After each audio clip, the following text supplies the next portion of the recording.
Bonjour à tous, Gaëtan Kless, je suis directeur de Grand Est. Good morning. So I represent the Grand Est region to the EU in Brussels. Very happy to see you this morning on the occasion of the hydrogen conference, and we will now move to the next part of our session, and we'll be talking about the types of support that the EU can grant to hydrogen related projects. We just heard about local projects, very diverse projects, and when we listen to project managers, project holders, we understand that they very often have a hard time making these projects concrete, clean hydrogen being more expensive than other types of energy.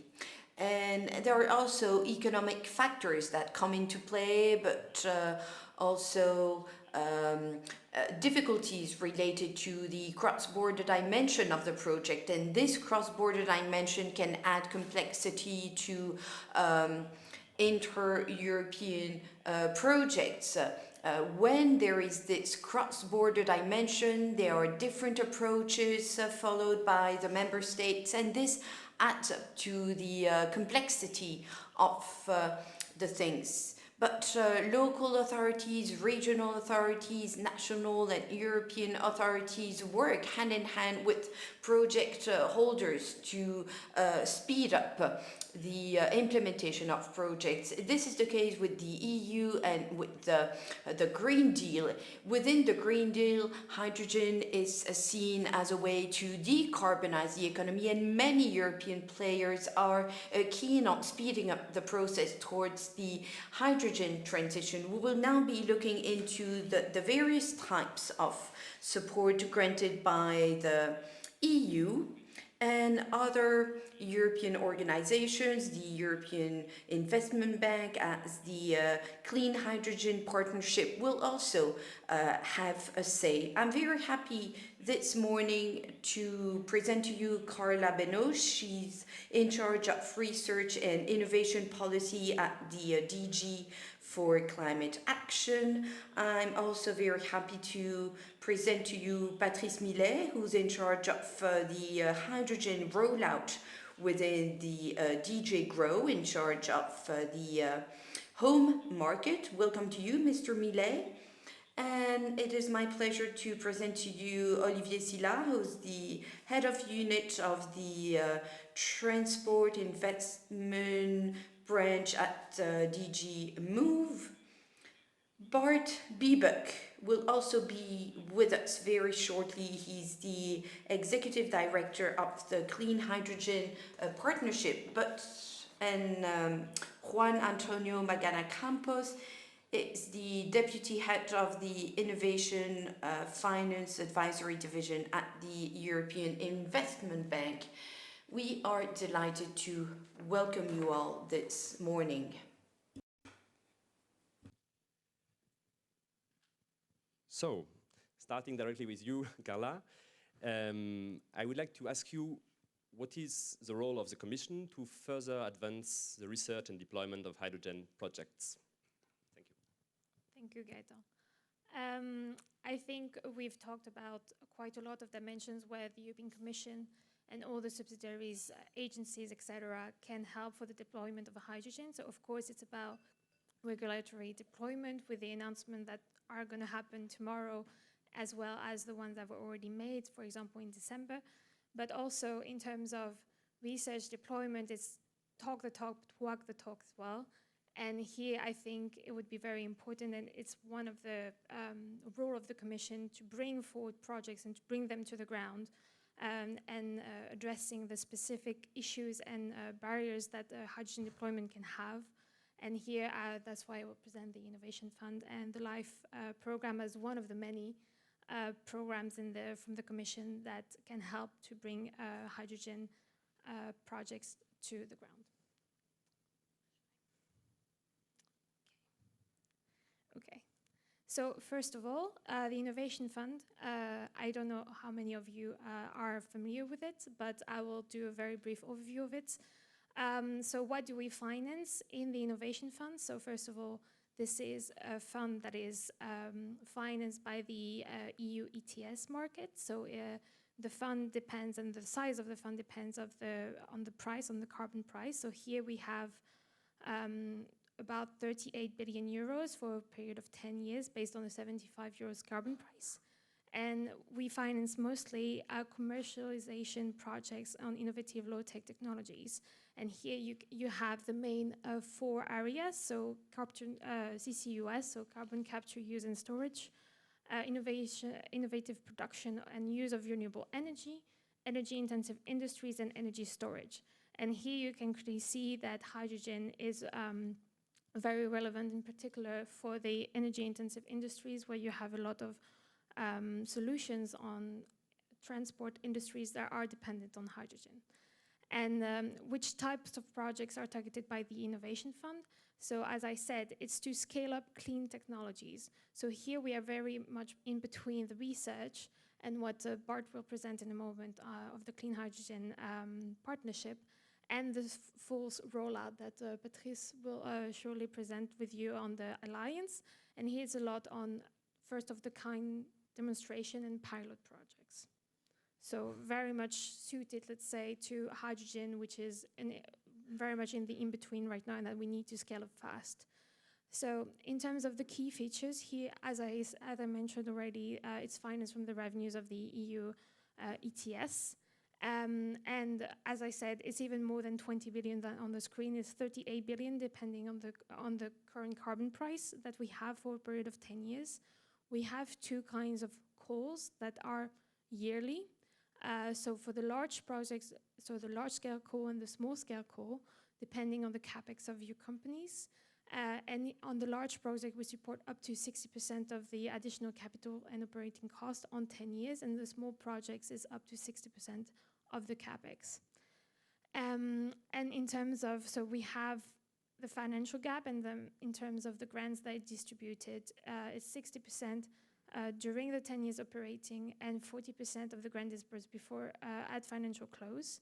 And you can have single applicants or consortium applying for this innovation fund. As long as the project is in the EU, Norway, or Iceland, you are eligible to the innovation fund. And we also have, so we disperse grants, but there's also project development assistance that I'm sure my colleague will talk about in a moment, that is implemented by the EIB for projects that almost made the cut, but are not mature enough yet to be able to receive a grant. And because it's very timely, here I put back what we had announced and what will be announced in more concrete terms tomorrow in terms of the Innovation Fund and what it can do to participate to the Repower EU, and notably in terms of supporting the switch to electrification and hydrogen, and to enhance the EU manufacturing capabilities, such as, for example, electrolyzers. And here we have very concrete examples of how we can accelerate this. So thanks to increased carbon price, we can increase the size of goal of the Innovation Fund, and we can make it more focused and bigger than before. And we can also broaden the portfolio of instruments, notably with carbon contracts for difference. And here you have a very short overview of the calls that have been open or are currently open of the Innovation Fund. So our LSC is just large-scale call and small-scale call, and currently we have the small-scale call open until the end of August. So he is for companies of capex between 2.5 and 7.5 million euros, and has 100 million euros of total budget. And we have a large-scale call that will be open at the end of the year, with a budget that will be significantly increased from the 1.5 billion that we have in the current large-scale call, which is currently in evaluation. And finally, so this was the Innovation Fund, and of course we have other programs, such as LIFE, which is a very broad program that addresses climate governance to biodiversity to agricultural innovations. And here also hydrogen projects can be funded. And notably in DG CLIMA, we have the climate change mitigation, and you can see here the second and the third on the table are very relevant to hydrogen projects, and we have a few hydrogen projects already that are financed, and actually the call for proposals is open today until the 4th of October, and there will be info days from the agency implementing them from tomorrow till Friday, so I'm inviting you all to check them out and to apply if you have an innovative projects that can be implemented. I think that's it from my side. Thank you. Many thanks, Carla. So,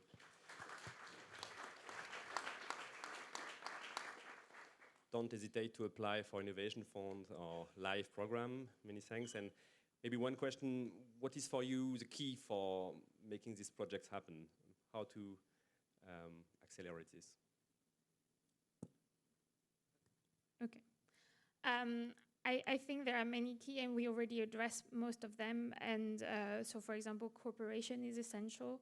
And that's why we are very happy when we have a lot of projects that are cooperating between Belgium, Netherlands. We already have a few of them in the large-scale call that were announced.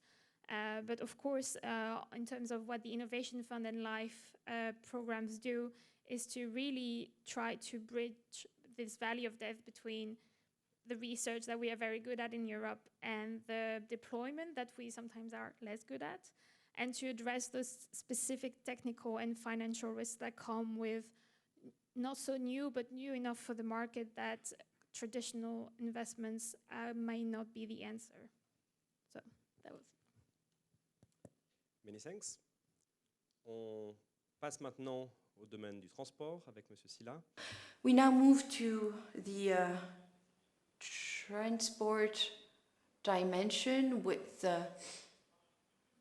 so we now give the floor to Mr. Millet, and we will be talking about not so much the financial support, but another dimension of support. DG Grow does not have any fund, but they can support projects through the Clean Hydrogen Alliance. So who is part of the alliance and how does it operate? How does it work? Thank you very much. Now, before tackling the alliance, I think it would be interesting to say a few words about the political background. As you all know, with the war in Ukraine, the European Commission adopted on March 8 the communication entitled Repower EU. The idea would be to be less reliant on Russian gas, and among the various actions, there is one which is devoted to accelerating the transition to hydrogen. In the future, hydrogen will play a key role in decarbonizing the EU economy. So you can see that there are seven actions, and within 2030, we would like to replace up to 50 million cubic meters of Russian gas by hydrogen. And well, you can see that we have set very ambitious outcomes within 2030 with a hydrogen projection of 20 million tons, out of which 10 million tons produced in Europe, and the rest would be imported from third countries and regions.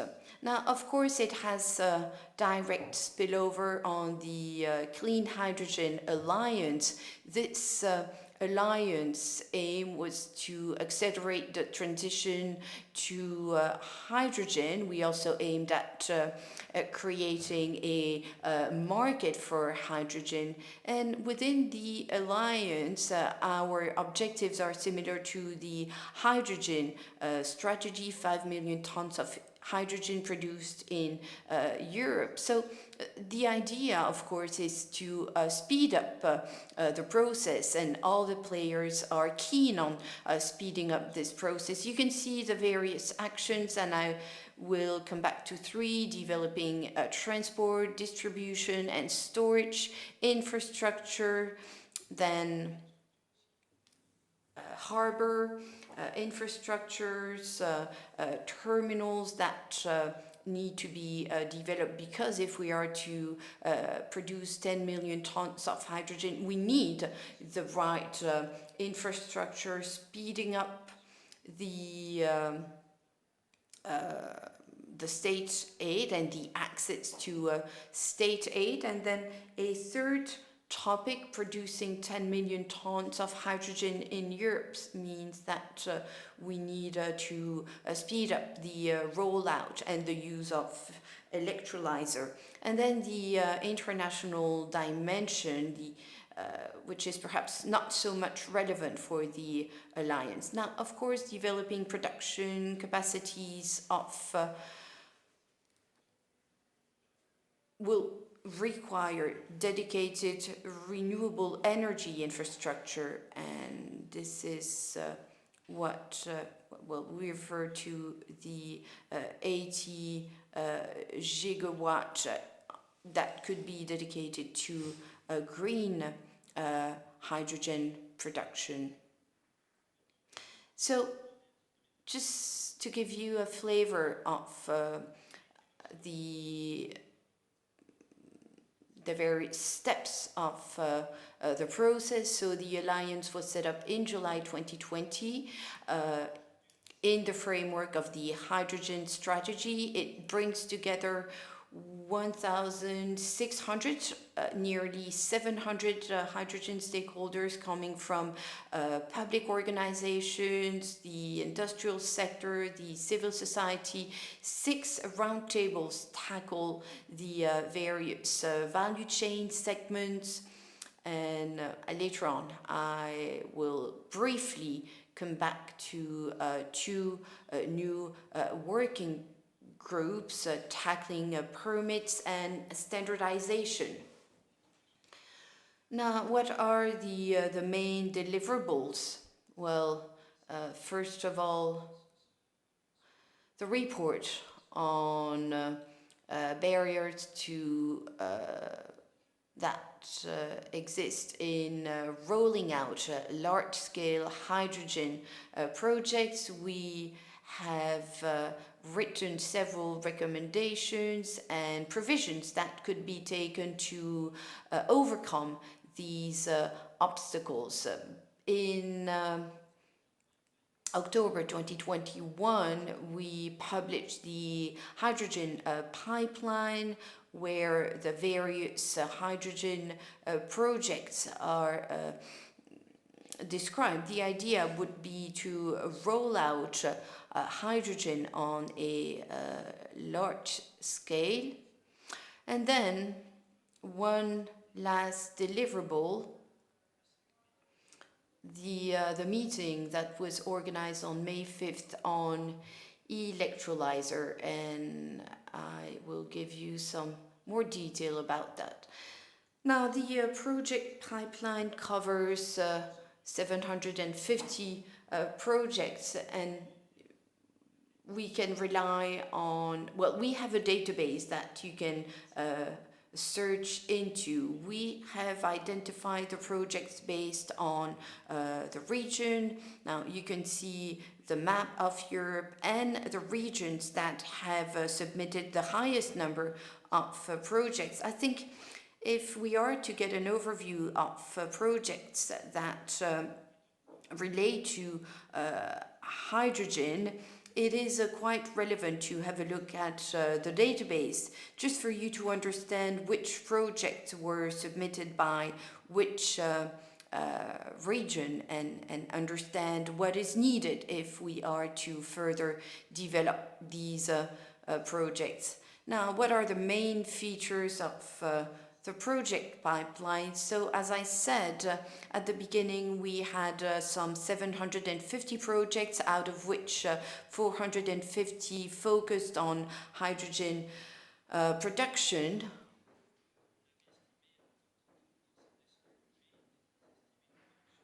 The estimated production amounted to 52 gigawatts within 2030. Now, 52 gigawatts is not enough, actually, if we are to meet the Repower EU objectives. But at the time, it was quite an ambitious figure because, well, within the strategy, the set figure was 40 gigawatts. So here we were above that. Now, it is also interesting to know that 600 projects are planned before 2025, which is good news. 87% of these projects deal with electrolysis production and therefore deal with green hydrogen. We cover, of course, the whole value chain, mobility, the energy sector, the industrial sectors, from production to the use. Now, in terms of coverage, every member state have replied, except for two, Malta and another country that I have forgotten of. And then we cooperate with the European Investment Bank, with the, what's their name? The another bank, the Development Bank, and with other national investment banks. And we also cooperate with private investors. In the past few years, new private investors and equity fund have also come up with a massive amount of investment to support these technology. The Electrolyzer Summit took place last week. If we are to reach a 10 million ton production capacity in Europe, we need to massively increase production capacity. And this was the topic that we dealt with during this summit. The summit led to the signature of a joint declaration with the Commissioner Thierry Breton and with companies working on the electrolyzing process. And these companies have agreed to multiply tenfold the production within 2025, moving from 1.70 gigawatt to 17.5 gigawatt within 2025. And of course, this is good news because if we transpose these figures to an annual production, it would mean reaching our objective of 10 million tons within 2030.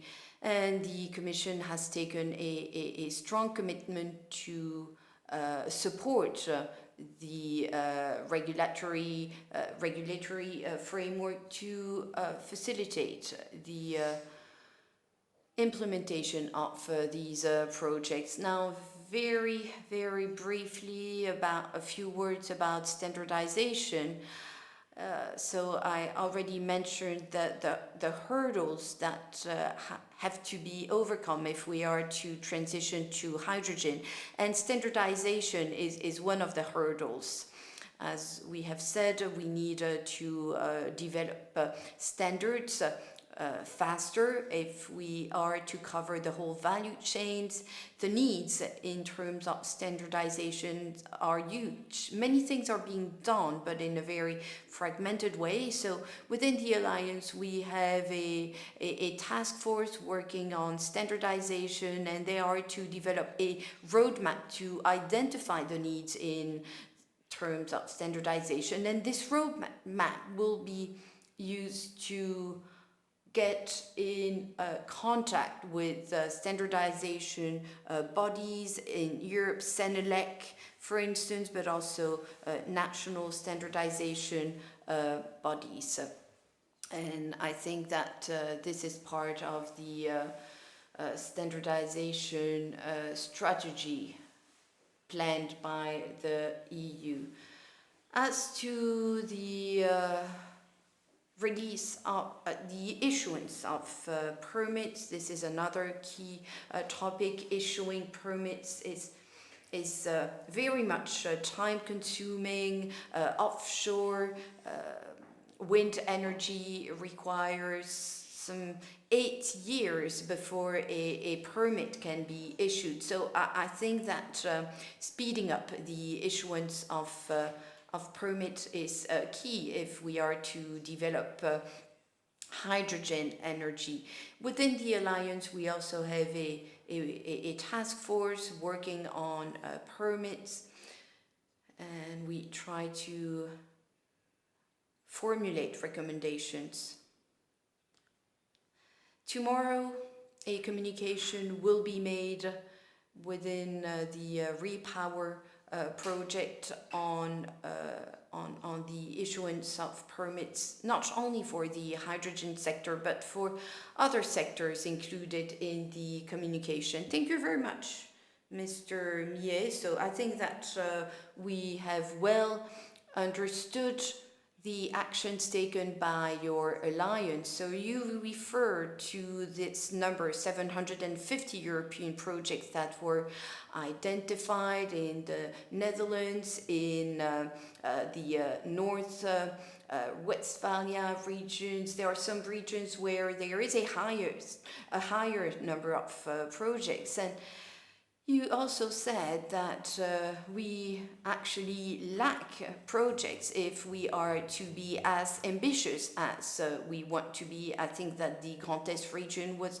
one of the first to join the alliance, and hence my call to other regions and organizations who perhaps would be keen on joining the Clean Hydrogen Alliance. Now, you said you do not grant financial support, but you work in close cooperation with the DG,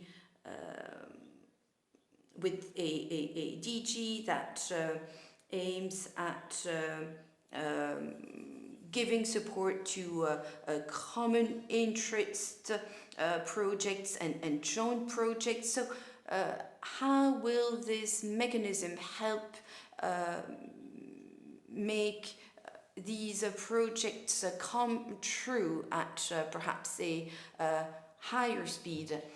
Well, this is indeed a relevant project. Now, this mechanism is directed towards the member states, and we are in charge of validating the projects and allowing these projects to access the funding that they need with a particular mechanism. Now, it is important to say that when we launched the alliance, we said that each project should mention the fund that they would like to apply to. So some projects applied for the Innovation Fund, others applied for other funds granted by DG Move. Now, as for the IPCE, well, several projects of the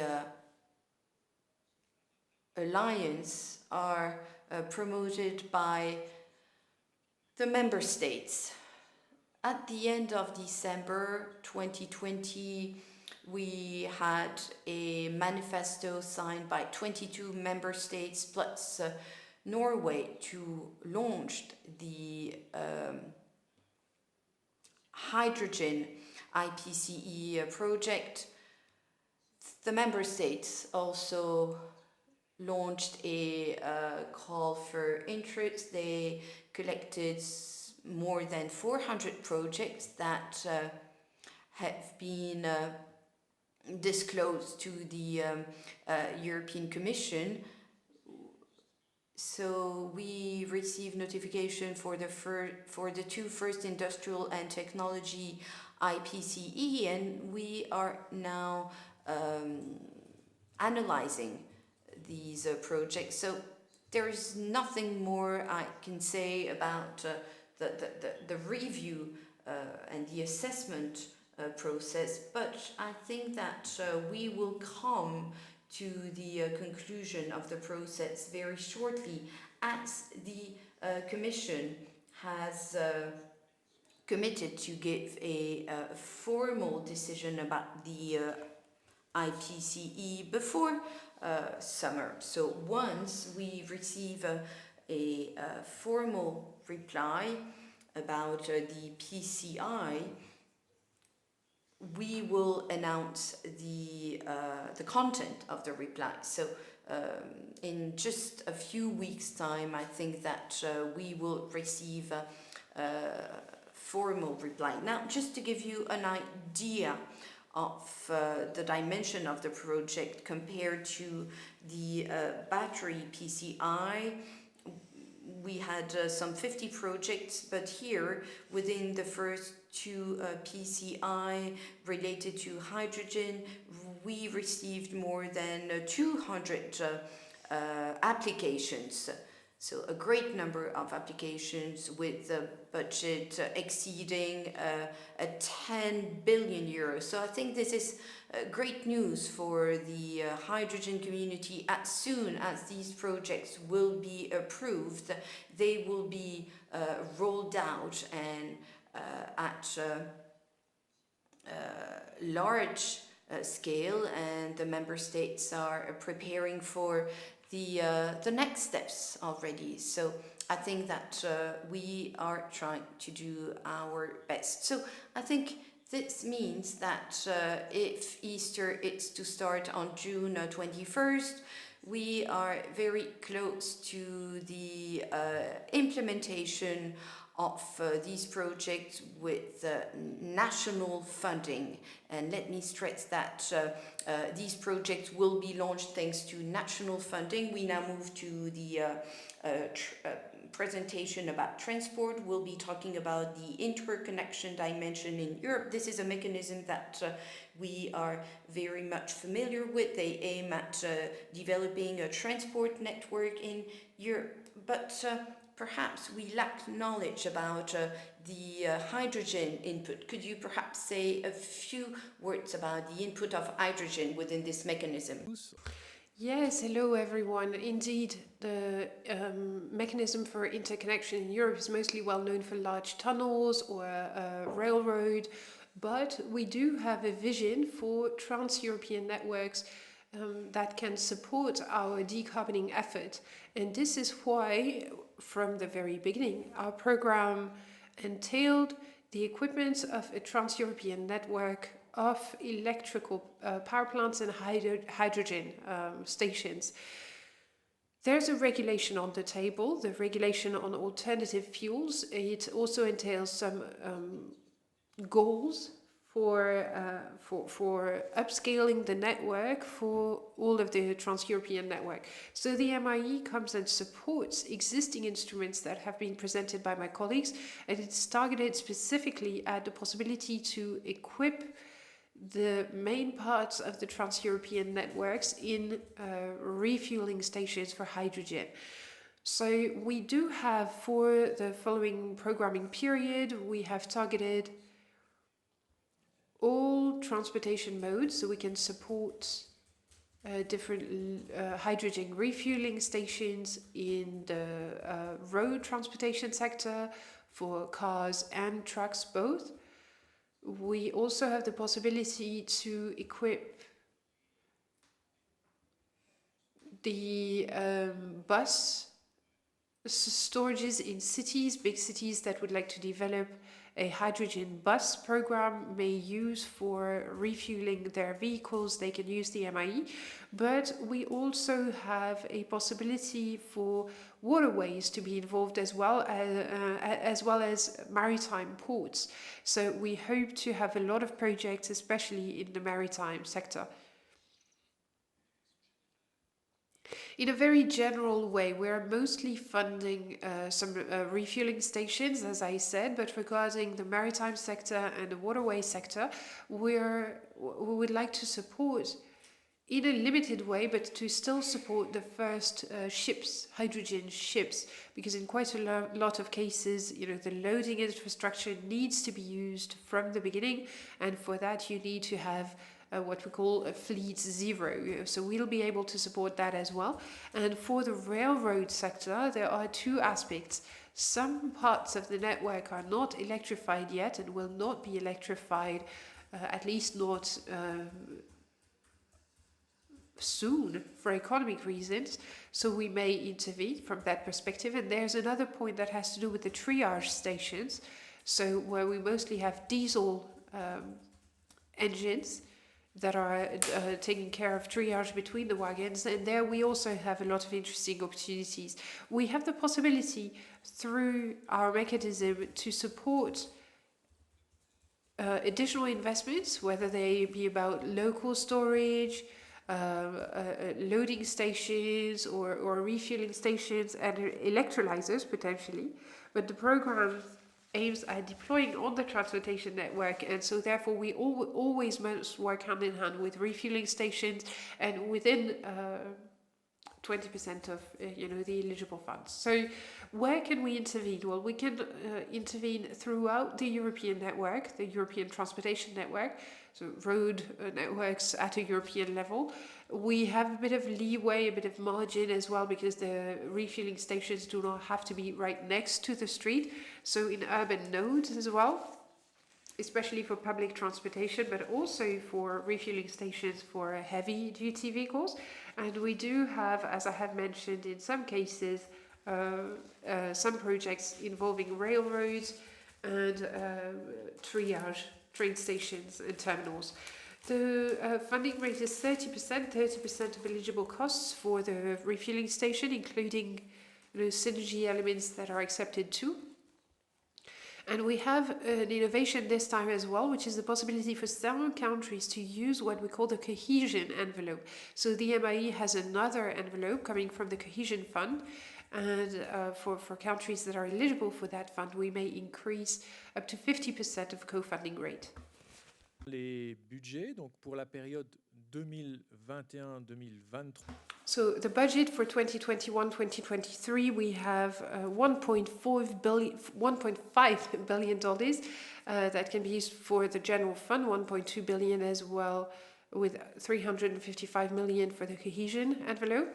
And we do have also, this envelope, or these envelopes rather, have to be allocated within the framework of a partnership with financial institutions. This is a particularity of our scheme. We would like to have projects that are very mature, that are very solid in their development, and therefore one of the conditions is that when the beneficiaries come to us, whether they be private companies, public companies, authorities, transportation organizations for municipalities, whoever they may be, when they arrive with their candidacy, they must have a financial approval letter. So that is a clear commitment from a financial institution stating that said financial institution, whether they be BRD, CDC, BEI, whoever, EIB or private banks, we must have an institution, whatever it may be, indicating clearly that the project has been assessed by them, has been deemed solid, and that they are committed in funding it. and then our subsidies come as an additional support. So we have set up partnerships with a certain number of banks. I mentioned the European investment banks, BRD, etc. But for the moment, we'd like to spend about 2/3 of the budget of our facility to facilitate budgets that come with the support, pre-existing support of public promotion banks, so regional promotion banks or European investment banks, etc. So banks with whom we have an agreement already. The list is not closed. We'd be happy to have more partners. It's quite easy. It's just an administrative agreement. It's nothing long or complicated. And of course, wherever we do not yet have partners of that type,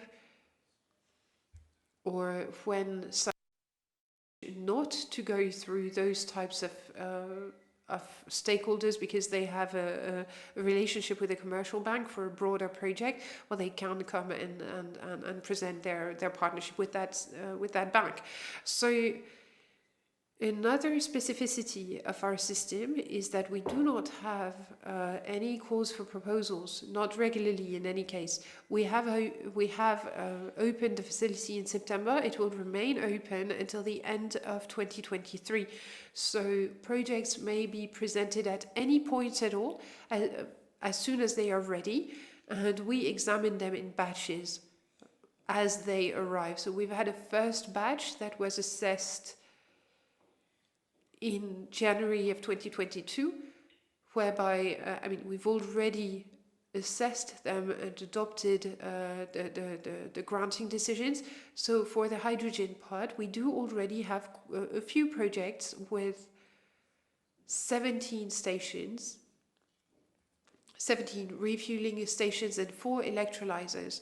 So you can see those projects on the map. We do hope that with the next batches, the map will grow bigger and we'll have a larger amount of dots on that map. But this just here aims to give you an idea of the projects that have been started already. So especially for road projects, in this case, for heavy-duty vehicles as well as private vehicles. So what are the opportunities? Well, as I was saying, we do still have 4 deadlines ahead of us. Most of the budget remains to be allocated, so the next deadline will come on June 7th. The first thing that we need to do for project bearers is to approach a financial institution, especially those that are used to working with such projects, and then the project bearers themselves will present their candidacy. All of the information that you may need are available on the website that is of the agency that is working on the program with us, and you will find all of the info you need on the CINRI website. Thank you very much, Olivier, Silla. I'd like to now welcome Bart Biebuyck, who has joined us. He's the Executive Director of the Clean Hydrogen Partnership. Welcome, Bart. And I'd like to get back to what Mr. Silla said, because of course the investments are quite high in financial terms. So you spoke of the possibilities with the MIE. Could we possibly combine the MIE with other European funds? It's often a question, of combining different funds. Yes, absolutely. Well, the MIE is not the only program that is developing hydrogen projects for transportation. There's a lot of research happening upstream as well,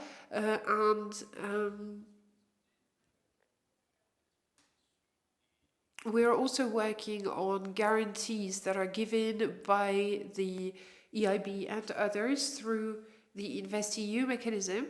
And by those mechanisms, we can fund fleets, because MIE is only for refueling stations, but we may have a broad project, including the fleets and refueling stations.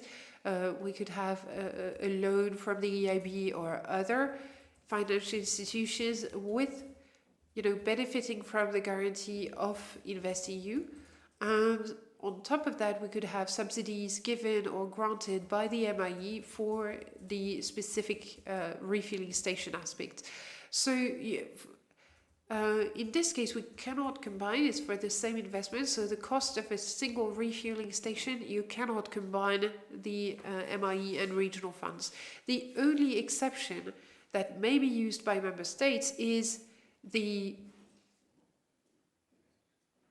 resilience and recovery plan, which is open to the possibility to add co-funding. So you can get 30% of the MIE, or 30% from the MIE, and the member state may use the funds from the European Recovery Plan in order to grant 10, 20, 30% additional persons to the same project. So we do have that possibility with the RRS, and for the rest, it's more of a vertical complementarity in that several instruments may fund fleets as well as refueling stations and other types of things that participate in those projects.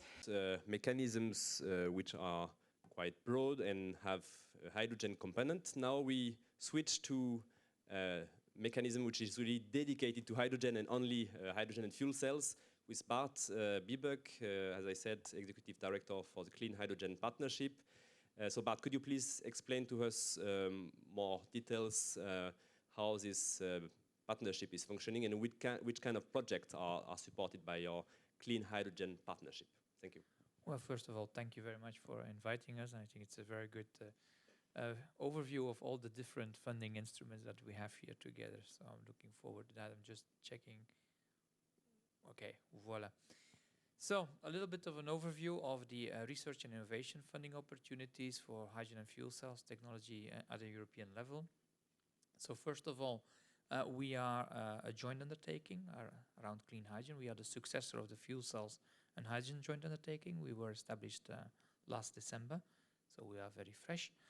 We have 3 partners, one public partner and 2 private partners. Hydrogen Europe, which is the industry association. They have more than 350 members now. And then you have Hydrogen Europe Research. It's another association. It's an association with which has research centers, which has universities. They have now more than 100 members. And then the public is represented by the European Commission, the 3 DGs, DG, of course, research, obviously, but also MOVE and energy.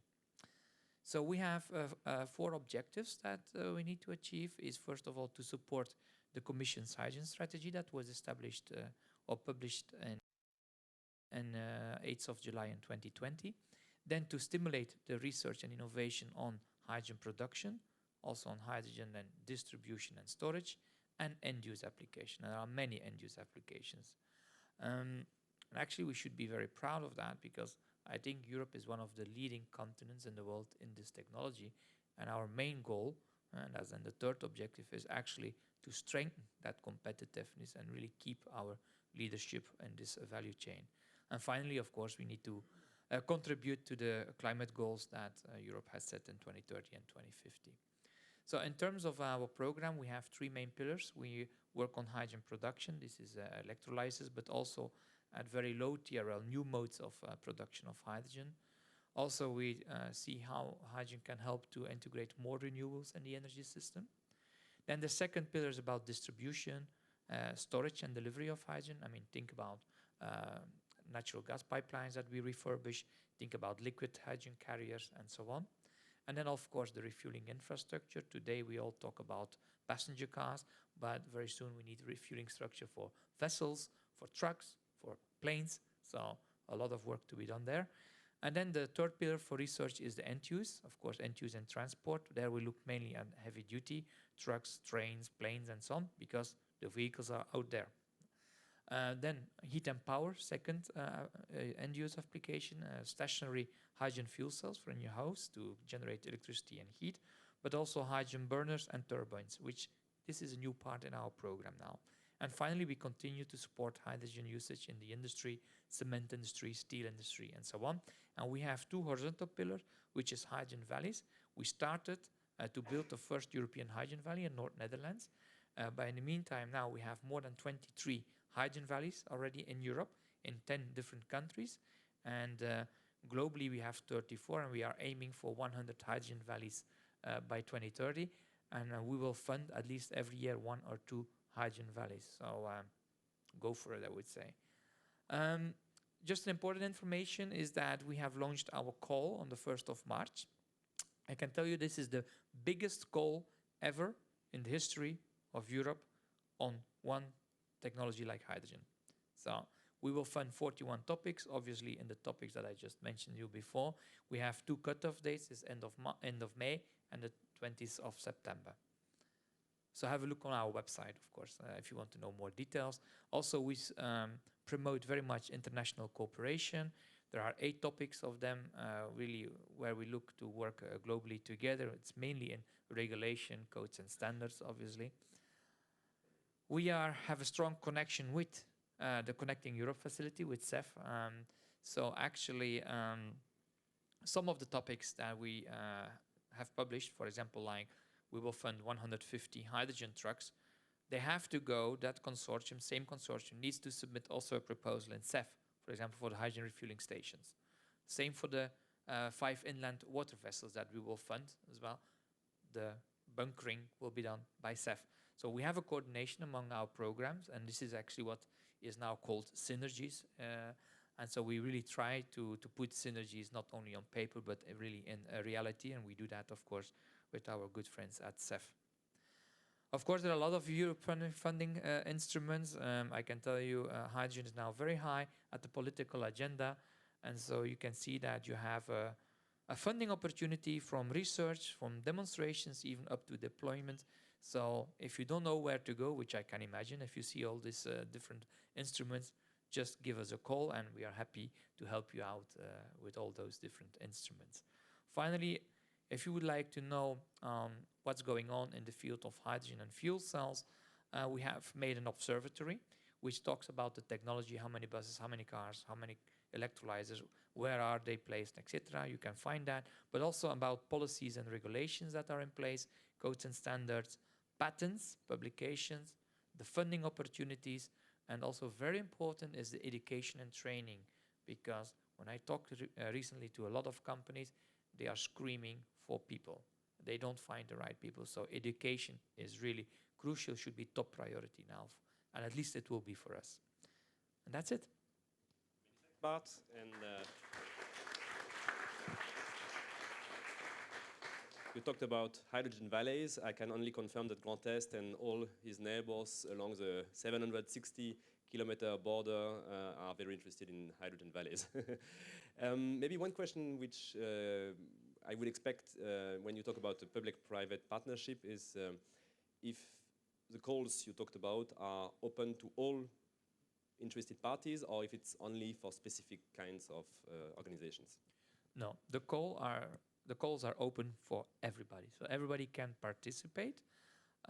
There are a few topics where we really require that one of the members of the associations are part of it, because it's of such a high strategic importance to make sure that that the aim of the topic is really surveyed and make sure that we reach what we want. But it's open to anybody, so go for it.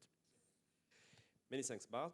And now we go to the European Hydrogen Bank with Juan Antonio Magaña Campos. So we talked about different kinds of funds, programs, mechanisms providing subsidies, and you are doing at the EIB something different. You are lending money to some project you perceive as being really credible. So can you explain to us how you do this and which kind of project you support? Thank you. Thank you. Maybe I do a quick recap of the EIB for the ones who do not know.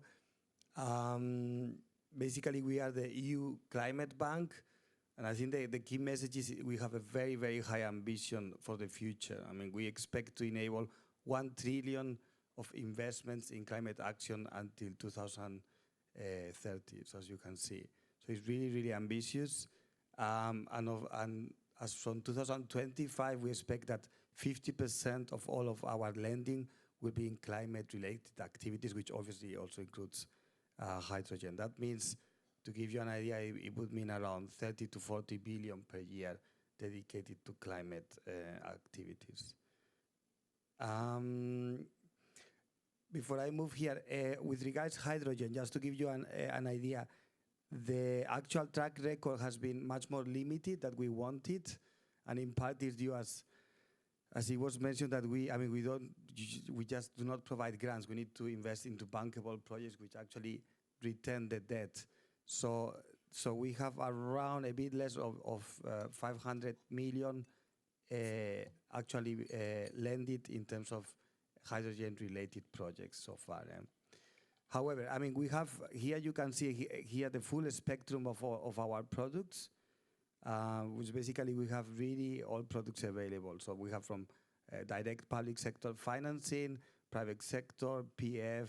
We have also increasingly a number of quasi-equity venture debt products. And we also are, through the European Innovation Fund, the main fund of funds providers in the EU. And that we target really very early stage spin-outs, companies doing research. And then also wrapping all that, we have a very strong advisory services, which actually provides direct support to those borrowers, or I mean those promoters, to enable them to access not just EIB financing, but potentially maybe other grant instruments or other alternative funding sources. And that we work, I mean, it was mentioned we work, for instance, with for the Innovation Fund to help promoters to reapply again. We work also with the European Hydrogen Council. So we have a number of these different schemes set up in place. And what I was going to say, sorry, is that it's mainly free of charge, but we have a very high demand for that. Let me pass. You have just heard about InvestEU.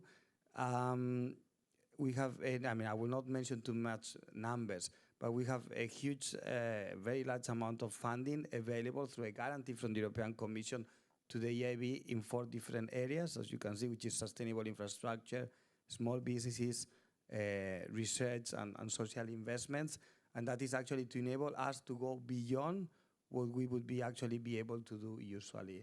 So to take more, to increase also our risk appetite, and also try to deliver into a more complex projects from a lending perspective. I mean, now more specifically on hydrogen, we actually released a report on hydrogen, I think it was actually last week, where we look a bit at the issues we have faced in terms of lending to this specific sector. And here you have really a summary, which is mainly focused on 3 areas. One is the market and regulatory conditions that has already been mentioned in previous presentations, but it all regards first is cost and then regulatory clarity. The second area is the access to finance. So this is all, one is at which stage of the project is, so what is actually the risk profile. And the second is really the main fundamental bankability risk that we would say. So I mean, off-take risk, you know, who would actually purchase the, for instance, if it's a hydrogen generation, the hydrogen, the counterparty risk, the technology risk, operational risk, and so on. So, and then the third element that it was identified, but you can see the full report if you go to our website, is all about the ecosystem and the value chain approach. I mean, is the fact that obviously if you are an industry and you want to have, say, clean hydrogen to decarbonize a specific, I mean, I don't know, a refinery or something, you will need to have first, you will need to have that hydrogen being produced, and there obviously the size is still not enough, and you will have also to have the transport, the connectivity of that hydrogen to reach that specific, wherever it is that located. So it's all a very, how can I say, to tackle this and to actually unlock these issues, we need to look at the whole supply chain as a whole. I mean, I would just finalize just one case study of, this is actually an advisory case. It's high deal, and it's basically, as you can see, it's a large number of different entities, and it's really looking from the beginning, from the production to the connections. I mean, production in Portugal and Spain, connection all the way from connecting to France, Belgium and Germany to the end users. And what we are doing here, for example, is really to try to see how we could tackle that from a financing perspective. So how we can maybe split the projects in different phases, which would make sense. What can I say? Work on the different points that I have actually mentioned in terms of, okay, who would be the takeoff agreement, how we would actually structure those contracts, how do we fix the prices. So this gives you an idea a bit on the type of work we do on the advisory side. And then just very quickly to summarize, I mean, the key takeaways, I mean, we are the EU Climate Bank, we have really ambitious objectives. We have the whole spectrum of financing products, which are available to also support hydrogen projects, and that we have also our advisory services unit, which really could help those promoters to get ready and also to be able to access EIB financing. Thank you. Yeah, many thanks, Juan Antonio. Maybe before going to you to collect your questions, so you have already you can already think a bit about it. Last question to you, Juan Antonio, about what you are doing also in terms of technical support. What kind of I mean, beyond financing, beyond the lending process you have, what do you do in terms of technical support? Yes, thank you. Yes, so we have, so within the advisory services we provide, some are only financial, but some also include technical support to promoters. And that would also, for example, work for the Innovation Fund, for promoters who apply that and they quite not reach the threshold, but they have potential.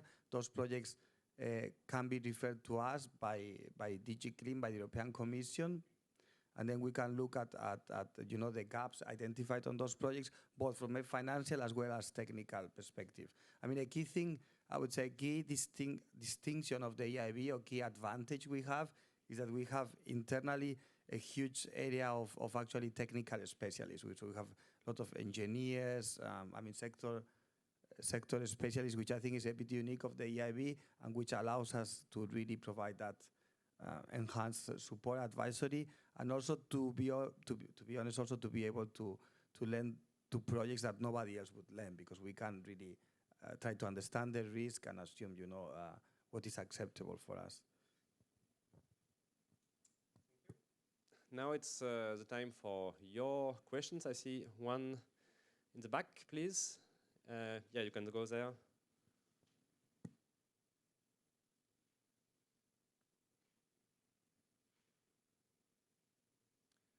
Yes, good morning. I'm Bernd Vogler, the Chemical Associations of Rhineland-Palatinate. My question goes to Monsieur Millet. If I got you right, you talked about plans for 10 million tons of hydrogen at an EU level. If you look at Germany, at the moment, we already use 1 million tons. So is this enough? Thank you.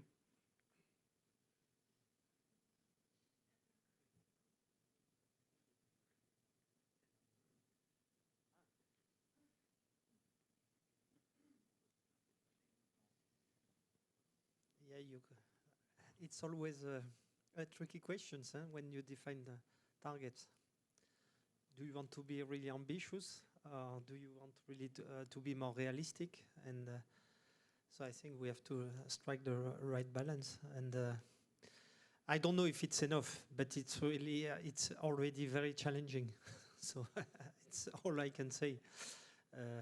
Of course, if you look at if we would replace, for example, green ammonia by ammonia with green ammonia, we will already have to produce 1 million tons, of course, of green hydrogen. So, but okay. Yeah,